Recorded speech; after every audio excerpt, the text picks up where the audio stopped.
বিসমিল্লাহির রহমানির রহিম। এখন আমি আপনাদেরকে দেখাবো যে কি অবস্থায় থাকতো ঠিক পশ্চিম মাধবপুর ৩ নং ওয়ার্ড আশ্রয়ণ প্রকল্প।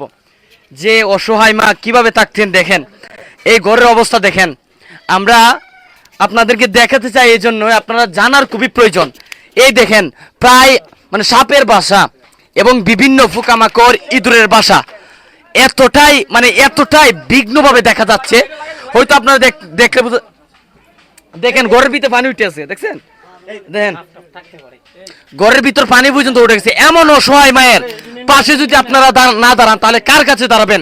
আজকে মানবিক টিম তাদের জীবনের সর্বোচ্চটা দিয়েও তারা পাশে থাকার চেষ্টা করছে, অথচ আপনারা যারা সমালোচনা করছেন, আপনাদের এই সমালোচনাকে কাটিয়ে আজকে মানবতার টিম এই 14তম ঘরটি উপহার দিতে যাচ্ছে।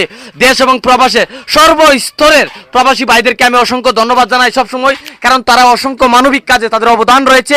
মাধবপুরের ব্যক্তিবর্গ সহ দেশ এবং প্রবাসের সকল মানুষকে আমি কৃতজ্ঞতা জানাই।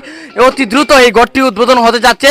সকলের দোয়া এবং সার্বিক সহযোগিতা এবং পরামর্শ সহ সবকিছু চাই। সবাই ভালো থাকবেন, সুস্থ থাকবেন। আসসালামু আলাইকুম।